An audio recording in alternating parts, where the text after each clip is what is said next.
Here we go again. Welcome to the Sloppy Book Club podcast. I'm Jenny. And I'm Celese. And we are on episode 18. That's crazy. I know. Every week, closer and closer to 20. We're almost there. That's because it's so much work to meet and try to figure out dates and, work schedules and baby schedules, Or even what are we going to talk about? What books we want to review? Or what are we going to be doing before we do our book reviews? We try to plan a lot. So the fact that we were able to do this 18 times is amazing all in itself. All right. So on this week's episode, like I said, I'm doing this whole Truly kick, where I'm going to do a Truly review. It's a hard seltzer, and Jenny's going to do a mixed drink. Then we're going to play a trivia game, a Throne of Glass trivia game. More like I'm going to ask questions and she's going to answer. More like you're going to ask me questions and I'm going to embarrass myself. No, I think you'll be fine. And then we have 2 books we want to review. Mine is A Small Town Mystery, and yours is what, Jenny? It's a YA fantasy, possibly a new adult fantasy. Depends who you are. Okay. So, yeah, that's on our agenda tonight, or for this week. Yeah. So let's get started. I have a hard seltzer, and it's margarita style. This is watermelon cucumber. Yum. Which is this water on water. Pretty much, yeah. It's really good, though. I've had that one, too. This is good. Yeah? I could do this one. Last week's kiwi, whatever, that was no. The mojito one. Maybe because you had to have it with, ice or, I don't know. You know how they make mojitos? Yeah. It's the sugar cane or yes, whatever. Yes. To, put ice and sugar cane and all that stuff. Definitely. It needs more. It needed more. Definitely. Yeah.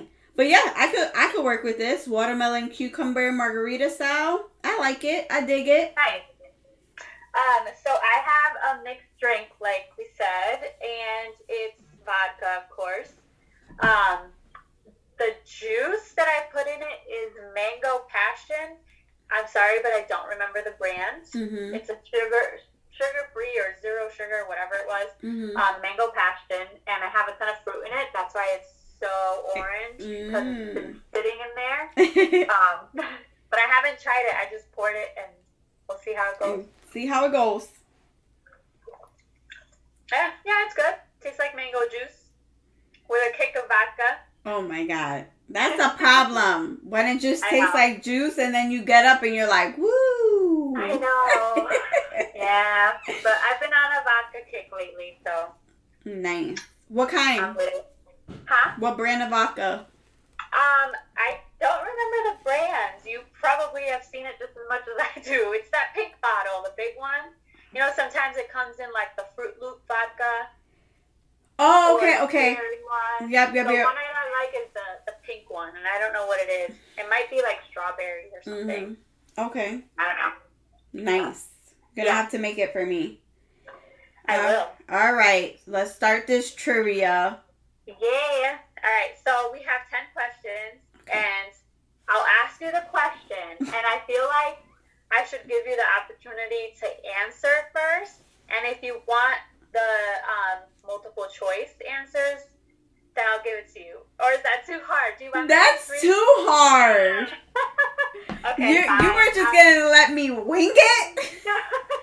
I bet you would get most of them, but all right, I'll read them out. Okay? Ready? All right. What is the name of the salt mines in which Selena Sargathian was sentenced to work for the rest of her life? So we have Endovere, Belhaven, Kalakula, I don't know if I said that right, Rifthold. It's A. Endovere. Yeah. Yeah? Mm-hmm. Okay. So I guess it's not going to tell me until I'm done. Okay. All right. While standing on her balcony, Selena hears a girl making rude comments about her and pushes a flower pot off the balcony, nearly hitting the girl. Who is this girl? Lillian Gordana? Nehemia? Is that how you say it? Nehemia? Nehemia? I don't know. Caltaine Rompier? Georgina Havillard. Oh, you know this. Is it? She was being rude to Selena. It's either Lillian, Nehemia, Caltaine, Georgina. I don't remember. B? Nehemia? No, that was her. Well, I don't remember if she was mean to her at first or not. Oh. I don't remember. I'm going to click it, but I'm going to tell you right now it's wrong. Who was it? It was Caltaine. Remember? And then she went with like her uncle. And then she was like possessed. Not possessed, but like. What is her name? Caltaine? Kaltain. Isn't it her? She went off to like where What have I been calling her? I don't know. I'm not even gonna say what I thought her name was. Oh my god. I really want to hear this. Seriously? Cause I'm waiting to hear the name that I've been calling her. Oh boy. But yeah, sure. I know it's her. Yeah. You're the worst. I see. This is why you should have answered before I gave my multiple choice answers. You're gonna be like, who? Oh, I want to hear it. Okay, next. Alright, why was Selena retrieved from Endovir by the prince and his men? Oh, to be a champion for the king. Okay. Good job. Kane, Duke Parrington's champion, is a very strong man from the mountains. How does he acquire his impressive strength? You want me to read them? Yeah. He draws word marks on his arms to gain strength. He summons a dark beast and sacrifices other champions. He prays to the goddess to give him the power he needs. He was born strong. It was between A and B. So he either draws word marks or he summons dark beasts? I think it was summons dark beast. Okay. I honestly don't. Yeah, it was either one or the other for me too, but I don't know. All right. But how would that make him stronger? So it might be A. It's either A or B. I'm gonna go with B. Okay. Well, we'll keep B. How is it to be determined which champions would fight in the final duel? They kill off the other champions. They had to train and show their kings their skills. They had to complete a series of tests. Everyone was to fight in an arena to the death. What was A? They kill off the other champions. That's what was the question?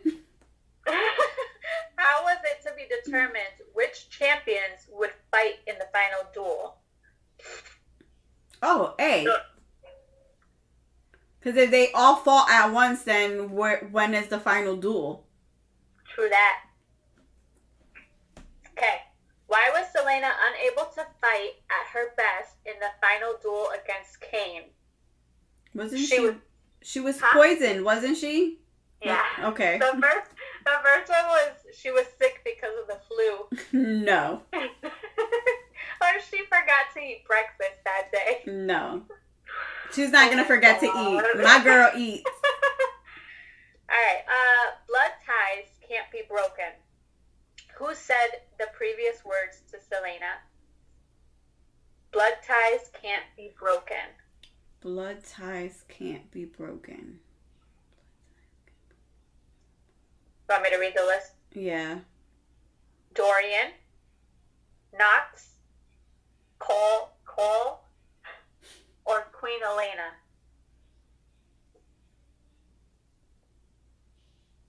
Blood ties can't be broken. I feel like that's something the Queen would say. I was thinking that too, but I don't really know. I don't. Let's go with the Queen. Why would Dorian say that to her? Yeah, it had to be the Queen. Yeah, I agree. All right. What was odd about the King's trip when he came back to Rifthold? He was possessed, right? When he came back? So that's not an answer. Okay. So what was odd about the King's trip when he came back? He was alone and no one returned with him. He had slaves with him. His what? I don't know what that word is. His comedy was twice its original size. Maybe his army or something? Another word for army? I don't know. Or guards? He brought back 12 new wives. Definitely not that. What was A? He was alone and no one returned with him. I don't remember that happening. Or he had slaves with him. Or his comedy was twice his size. Was it his company? His comedy? I don't know. Maybe there was a typo. I don't know what that word is. I don't know what that word is either. Let's go with that. Okay. Because I don't think it was any of the other ones. Yeah. All right. King Gavin Havillard was the husband of Queen Elena and had a legendary sword. This sword was used to kill a Riderack by Selena. What is its name? So what's the sword's name? Assassin? No. Wordblade? No. Damaris? Glass? Damaris? I think it's that one, honestly. I think it is that one. C. Yeah, because wordblade doesn't make sense. No. Assassin. Definitely not. Right? And then glass. No. It's definitely C. Glass. Okay, so I don't know if I'm saying that right. Damaris or Damaris. Who killed Kane when he tried to kill Selena from behind? Wasn't it Dorian? Kale? Princess Nehemia? Or the guards? It's either Dorian or Kale. I think wasn't it Kale? I feel like it was. Because he was in love with her at the time. He was. So I'm going to say him. And I think he was the first one there with her. So I think you're right. Okay, ready? You got 10. You got 80. Oh, wait, no. 1, 2, 3. 3 wrong. So 7 out of 10. So it was Kane, the one who was being rude to her, and she threw a flower pot on her. Mm-hmm. I really want to know what you were calling her. I don't even know. I can't even imagine. All right. Why? No. Okay. So I probably did say that was her name, but for some reason, Catherine is coming into my mind. I don't think there was a Catherine in the book. But she was a Catherine. No, she was a Kane. Sure. The other one was, how do they determine the champions that will fight in the final duel? They had to complete a series of tests. Oh, that's right. Because remember, one was like, she knew that one of the cups was poisonous because, damn it. Yeah. And weren't the final 3, Kane, Selena, and Knox? Knox, is that how you say his name? That was the one that was kind of with her, or was he out already? I don't remember. I feel like he was out already. Because didn't he get killed? Did he? I don't remember. I don't remember either. And then the last one was, what was odd about the King's trip? He was alone and no one returned with him. That's right. Why is that coming to my mind now? Huh? Oh, shoot. Yep. Yeah, it says it is suspected that the king may have sacrificed those people in a similar way that Kane did. All right. Good job. Well, I knew some of it. You did. I knew some of it. Nice job. Her name is Catherine. Okay, we'll go with that. What was I naming her? I don't know. But Catherine and Caltaine are not the same. It really isn't. I have to look at the book. I gotta see it in person. Because honestly, I was waiting for you to say Catherine. So you picked Nehemia instead. Yeah, because I was just like, I don't know. She was so nice. That was her best friend. That was her best friend. It was. But I don't remember if she was mean to her at first, and then she in the beginning, and then she came and was like, oh, I know who you are, kind of thing. Stop trying to justify the whole Catherine thing. Oh, Jesus. All right. Boy. All right, let's get to our book. Yes. But that was fun. That was a good... It was fun. I want to do more of those. I wish they had that for all our books. Like a little trivia. I'm sure they're out there somewhere. Somewhere in the universe of internet. Google search. All right, so I'll go first. Mine is a small town mystery. This book was 160 pages, so it was super fast, quick pace, super enjoyable for a crime kind of mystery kind of book. It was called Red Velvet Villainy by Molly Maple. It is book 7, I believe, of the series. But I didn't know that when I started reading it. So here's the thing. I can't believe you. So this is what happened. I happened to come across a ton of free books online. So I was just adding them to my cart, adding them to my Kindle, not really getting descriptions. I was kind of going off of titles and book cover pictures. And I was like, oh, it's like a cupcake and it's splattered blood. I'll read that. Oh, wait. Was it the fill your Kindle romance thing or no? That you sent me? I think it was. Yeah. I think it was part of it. So I was scrolling through and I was like, I think I'll pick this one. And then as I'm reading it, I'm noticing that it's mentioning other things. And then on the cover of the book, it says book 7.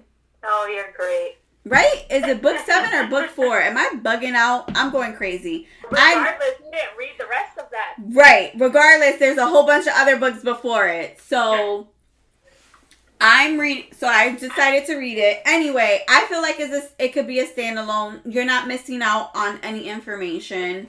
So it's almost like the Until series, like I was talking to you about last week, where it was there's hints of other characters and things that happen. So for you to get more information, you would have to read those books. So it's kind of like that, but you're still not missing out. You're still able to enjoy the book. Anyway, so it's a small town mystery. The main character is Charlotte McKay, and she owns a bakery in town. And from what I've learned from the book is that she recently moved to this town where her great aunt Winnie lives. And she came to this small town. She started working there. She winds up opening up her own bakery where she sells cupcakes. That's her passion. So it's her and her great aunt, and they are in a restaurant called Soup Alley-Oop. Ooh, that's a cute name. And it's a soup restaurant. The owner specializes in soup. And in his restaurant, Alley-Oop is a basketball term. And basically, it's a restaurant that's also an indoor basketball kind of court kind of thing. So kids can rent basketballs and shoot hoops, and the parents can sit on the side in the booths and have all you can eat soup kind of thing. So it's perfect for the winter time when the kids are out of school or there's nothing to do because it's winter and they can't play outside. So all the kids come to this one restaurant. So Charlotte and Winnie are there because Valentine's Day is coming up, and Winnie thinks this will be a great location to have their Valentine's Day party. So they show up to meet the owner and go over, what they need, how they're going to design it and stuff. So when they get there, they notice like the owner isn't there. So they're like, oh, he must be in the back, fixing something up. We'll just take a tour really fast. So they're there for a few minutes and they're like, the owner Gus hasn't come out yet. So we're going to go to the back to see, where he is. And when they get there, it's like a foul smell and it's burnt tomato soup. And they're like, oh, it smells disgusting in here. The burner's on. Where could he be? So they're, walking around the kitchen. And I believe it's Charlotte who goes to open up a closet to get like a mop or something. And there's Gus. He's unconscious. He's tied up. And this is an 82-year-old man. And they're like, oh my. At first she thinks he's dead. So Winnie bends down. She checks him. And she's like, no, there's a pulse. Call 911. So they call 911. And Charlotte and Winnie are like, who could do this to Gus? Like, he's super sweet. Wouldn't hurt a fly. Really well known in the community. Kids love him. Parents love him because he has this great restaurant for them to take their crazy kids, to when there's nothing to do outdoors. So the whole story is Charlotte trying to figure out, or trying to put clues together to figure out who hurt Gus and why they would do it. And she does this by working at his restaurant because he's old and she knows wintertime is his most profitable time. So she knows he wouldn't be able to afford to close. And he'll lose out on money. So she's like, I'll help out here and try and figure it out. What makes the story kind of cute is Agnes is another character. She's another older woman. And when Gus gets hurt, there's two main suspects. First, there's Billy. He's an old man as well, and he owns Billy's Diner. And Laura, which is one of the moms who takes her kids to the restaurant, but her kids are bad as hell. Like, they're described as tyrants. They're described as like, they're the kids that shouldn't leave their house kind of thing. Like, they're breaking things, jumping on things. Just, her mom has no control over them. And apparently, like a few weeks ago, before this incident happened, Laura and Gus got into a really bad argument. Because he kicked her and her kids out and was like, you guys are banned from coming here because you guys don't know how to act. And, Charlotte saw Laura as, a mom needing help, and no one was helping her. Like, you could tell, like, she was trying her best, but she just couldn't. She needed the help. So Charlotte was there to help and figure out, like, was it really Laura who did this? But she felt like it wasn't her. And then call her a Karen. Jeez, that's a Karen to the max. Right. And then the other suspect, well, even Gus said it was Billy, even though he didn't know because he was hit from behind. Yeah. He thinks it's Billy because Billy is the town's old grump. So everyone believes like he's mean and like it's something like he would do, but Charlotte is like adamant about like it not being Billy because she used to work for him. And she was like, yeah, he's mean, but he's not violent. He's just an old grumpy man.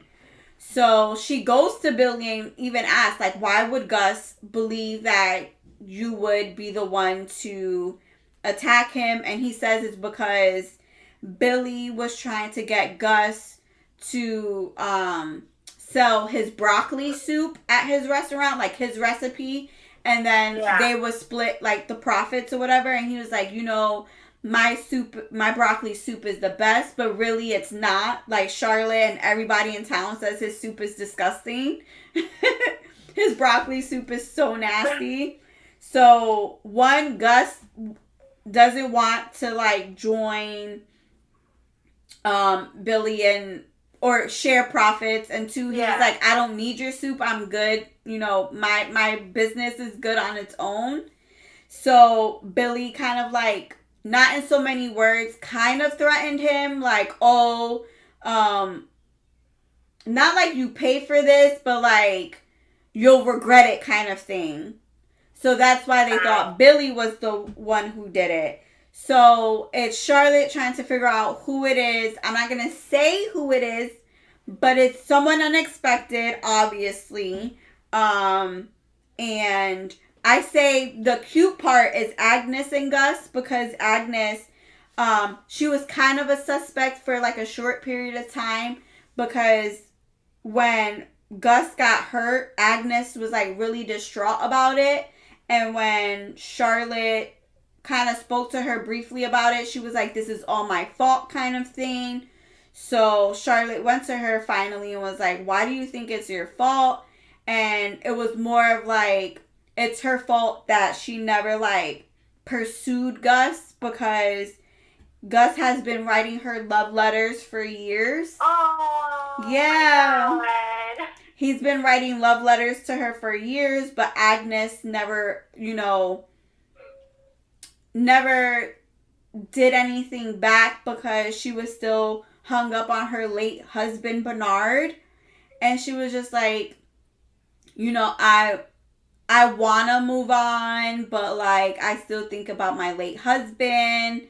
And Charlotte is like, you've always told me that, you know, life is for the living and live your best life. And here you are not doing it. You know, you have, even though you had this great husband, you're still deserving of love kind of thing. And like, you should give it a try, just like you tell me to be brave kind of thing. So she was like, okay. So Charlotte helps Agnes like take her her late husband's stuff out of the house, because she still had it all these years. So then finally she's like, oh, I'm going to pursue, you know, Gus and let him know how I'm feeling, and he's not going to know what hit him kind of thing. So those are the three, you know, suspects that we've had, but I'm not going to say more, because I want, you know, if you guys are into, you know, small town mysteries and a little heartwarming, soft spot, this is like a great quick read. It's 160 pages. Like, you could read it in a day and enjoy it. So, yeah, that's Red Velvet Villainy. And I guess the whole series is like a crime series. Like, something happens within the town and like trying to find out who did it kind of thing. So it's definitely something I want to, you know, try and get the other books. Maybe start with book 1. Yeah. Like, find out how she got to the town. Why she moved there, you know? I think that would be good. That would be good. But yeah, that was my book. So I have A Song of Silver and Gold by Melissa Karibian. It's a YA fantasy. That's how it's labeled. But depending on who you are, it could be a new adult fantasy, because there is some mention of sex in the book. Okay. So it's a loosely based retelling of The Little Mermaid, which I thought was pretty cool, because I have yet to read a Little Mermaid retelling. Mm-hmm. You read a lot of like retellings. Like, how do you even get a hold of some of these books? Like, this one I received from Hanson House Publishing. I don't even remember how. I feel like maybe I filled out something when I saw it pop up. So I received an art for it. Mm-hmm. But I didn't even know it was a Little Mermaid retelling. It didn't say that in the description. Okay, but it good.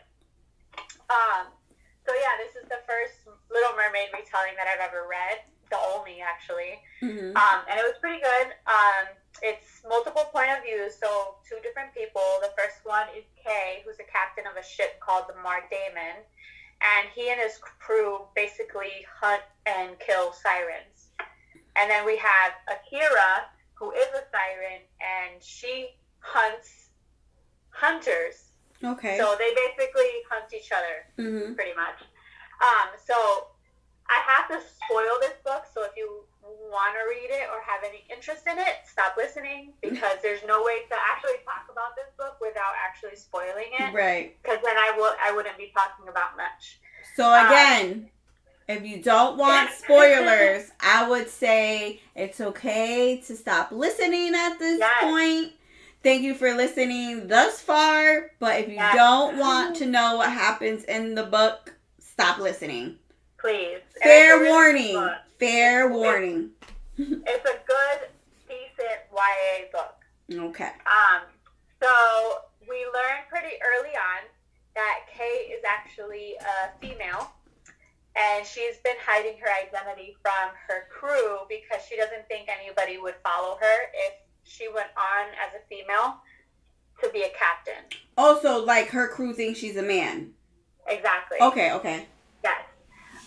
So we learned pretty much in the first chapter that she's actually a princess from this town called Avalon, I think is how you say it. And her brother was killed by sirens.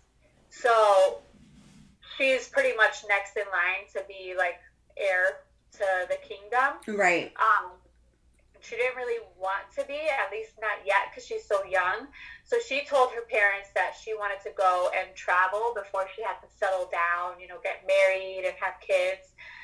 So she bought a ship, and she dressed like a man and set out to kill the sirens that she feels like killed her brother. She doesn't really know who did it. She just wants to kill all of them. And right away, she comes clean to her crew. Like, I believe, like, the first couple chapters, and they accepted her right away. They didn't really care. They were just like, oh, well, whatever. And then we have Akira, who's the siren, and she's, at the same time, traveling with her family to find and kill siren hunters.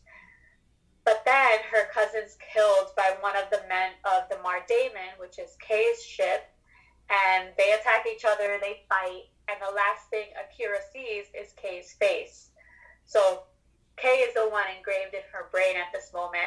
So Akira can't go back to her family because she feels like she's responsible for her cousin's death.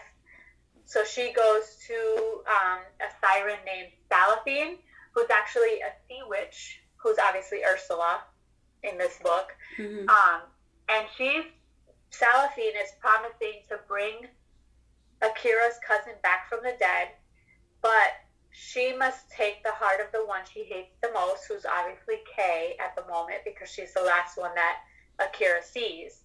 So Salaphine gives her her legs to be able to go on there and take the heart of the person she hates the most, but if she fails within the time frame, she's got to stay like a human. She won't be able to go back and be a siren.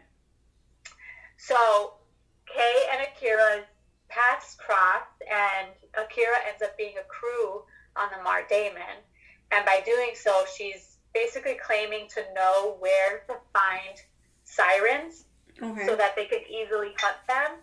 But in reality, she just wants to kill Kay, like get them to trust her, kill Kay, and teach the rest of the hunters that sirens aren't really like murderers. They just they've been retaliating against each other for so long that they don't know who's right, who's wrong, or whatever. Right. So eventually, Kay and Akira start to have feelings for each other, and Akira's struggling with her feelings for Kay because she wants to kill Kay in order to get her cousin back, but she's got feelings for her. So eventually, they end up falling in love. They have sex. There's no detail. There's a little bit of slow burn throughout the book, which is really good. But they kind of just mention that it happened. You know it happened. There's no details. Almost like what is it? Songs The EJ Song of the Forever Rain. Yeah. You know how, like, it's hinted, but it's not, like... Mm-hmm. Yeah, it's kind of like that. You know they're starting to, and then at the end, they kind of say that it kind of happens. Yeah. Sort of thing, yeah. So, throughout the book, they kind of just spend a lot of time together, getting to know each other, and then finally, Akira's time is up.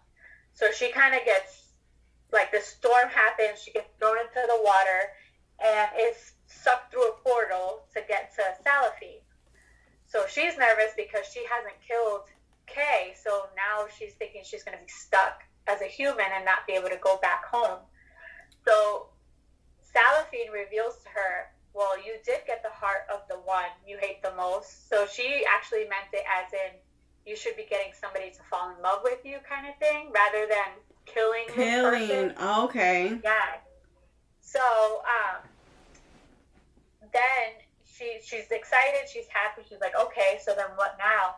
Then Salafine reveals to her that she can't bring her cousin back, that was never the point for her. She kind of tricked her. I know, bitch, right? So, plot twist. I know. She did it because Salafine is not really Salafine. So, way back in the day, the queen of the sirens was tricked by the real Salafine to kill a human king, and when the queen of sirens did that, they ended up swapping bodies. So at the moment, the queen of sirens is stuck in Salafine's body, and Salafine is in the queen's body of the sirens, and she knows who she is. So she needed her to do this to break the curse of Salafine. So then she reveals that Salafine, or the true queen of the sirens, is actually her mother. So, yeah, she didn't know who her mother was. It had been so long. She'd been growing up with the queen, who she thought was her aunt, which was like her mom. So, long story short, they ended up swapping bodies. We find out that Akira's the true heir. She's a princess of the sirens. And then her mom dies. Oh my God. I don't remember how her mom died. I mean, it was like a peaceful thing. It wasn't like, oh, she was murdered or whatever. But Jesus. I know. So it's like she got her mother, and then it's like, bye. She got her mother, and her mom ended up dying. So Akira became queen of the sirens. Yes. And then that brings us to Kay's side. But did she not show powers? Like this side? They all have powers. Oh, okay, okay. All are able to lure men into the water kind of thing. So they all have like their own thing. Okay. But yeah, they don't really focus too much on that. Just, you know that they can do it. So then at the end, Kay actually becomes queen of Avalon, like her home. And then Akira, the queen of the sirens. So it ends in a happily ever after. But there is, in the epilogue, a cliffhanger, because someone that was on the ship is actually possessed by, I believe it's Salafine or the sea witch's like creature or something, and then it just stops. What? So I don't know where they're gonna go with that, because I really didn't see that coming. But it's a pretty important person who was on the ship that was kind of possessed, so I don't know where that's gonna go. But it still ended in a happily ever after, and it was a really good book. It was cute. You have found family, secret identity, forced proximity, LGBTQ, enemies to lovers, world building, all that good stuff. Awesome. That's a lot. It is. It was a really good book. I enjoyed it. It was like Freaky Friday meets Little Mermaid meets, like, I don't even know. I know. I wasn't expecting the whole, like, Sea Witch and the Queen of Sirens, that they had swapped bodies, and then, like, she wasn't even mad about the fact that, like, she couldn't bring her cousin back. I was like, I would have been pissed. Yeah, this whole time she's like, that's her whole quest, and is like, psych. But that was the only way that her mom could break the curse, she couldn't tell her. Right, she just had to have her do this mission or whatever. So I get it. But like beauty isn't like that's like Beauty and the Beast too. Like you gotta find someone to love you. Yeah. Without them knowing, kind of thing. It was pretty good. Hot mess. But that sounds really good. I'm gonna have to check that one out. I can't wait for the next one. I'm hoping it comes out soon, but that's awesome. See. So yeah, that is our 2 reviews. I hope you enjoyed it. Very interesting books. If you want to give it a go, please, if you haven't heard our other episodes, please give them a listen. Check us out on our Instagram to know what's happening. We have some exciting things coming up. So please be on the lookout for those things. But thanks for listening. Bye. Bye.